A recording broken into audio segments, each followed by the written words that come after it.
So you went to music school, you did the professional development, you got students, you built a program, but if something still doesn't quite feel right, it's probably because you're lacking in one or more of really three very essential skills that every music teacher needs to have that we just didn't learn in music school. Today we're going to talk about these three essential skills and all the misconceptions around them that really every music teacher needs to have for a successful and happy life and career. So let's get started.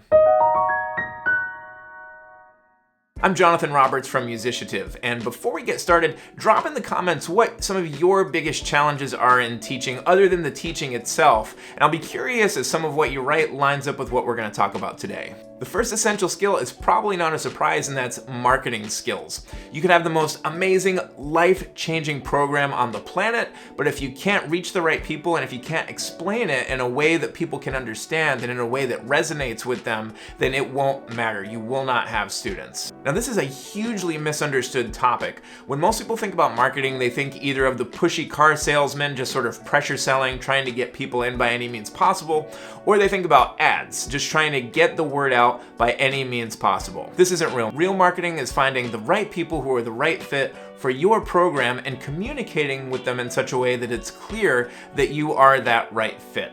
And it's also about communicating what you stand for in your teaching. It's about so much more than just offering quality music lessons. And that goes for not only prospective students, but also the current students that you're already working with. Now, you might be saying to yourself, well, I'm not really a marketer. Whether you like it or not, you are a marketer, because marketing is in everything you say and do and put out in the world. It's your choice of colors and fonts you use on your website. It's the words that you use when you're talking with prospective students, when you're talking with current students. It's how you build your programs. It's all sending a message out to the world, and you want to make sure that it's the right one for the people that you want to serve. Now, you could have the most amazing marketing skills, strategies, tactics, but if you're always procrastinating, you're low on energy, you're overwhelmed with tasks, you're never going to be able to put any of it into practice, which is why the second essential skill every music teacher needs is productivity skills. People get this one wrong too. A lot of people associate productivity really with just doing more work more efficiently, basically just kind of running in the hamster wheel faster than the next person. And for most people, this really doesn't work, and it just leads to burnout. Real productivity is about developing focus. We live in the most distracted culture mankind has ever known. So our ability to hold attention has gotten shorter and shorter, which is why developing your ability to hold that attention for longer on your most important tasks is going to be incredibly important in your work. But even more importantly, productivity is not about just getting as much work done as you can.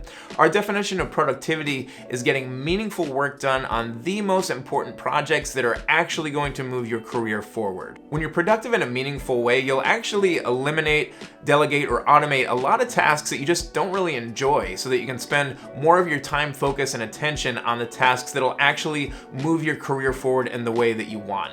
And it's also going to free up some time for your own rest and wellness. Now, you could be productive and you could have great marketing skills, but a lot of this will not matter if you're broke. So our third skill we're going to talk about is financial wellness. When it comes to financial well-being in our profession, there are three self-fulfilling prophecies that really drag us down.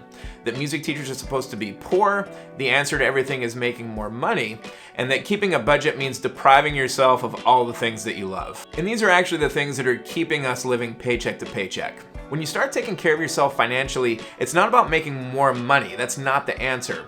You're going to start by managing the income you already have by maintaining a monthly budget. And again, a budget does not mean depriving yourself. All a budget is writing down the income that's coming in, your expenses for the month, and then whatever's left over, you can decide what to do with that, whether it's for pleasure, whether it's for saving, or even if it's for giving. But the idea of a budget is that you're telling your money where to go every month instead of sitting there wondering where it went. But if you're living paycheck to paycheck with little to no savings, no hope for retirement, it's really impossible to enjoy your work without a lot of stress. Leave a comment below if this resonated with you and if you have any questions. And while you're there, don't forget to hit the subscribe button and the notification bell so that you're among the first to find out about new videos as soon as they're published.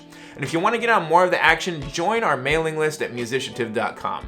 We're all about giving you the tools and training to build your financial freedom, your productivity, and marketing skills so that you can really build the life and career that you've always wanted in teaching music. Thanks for watching.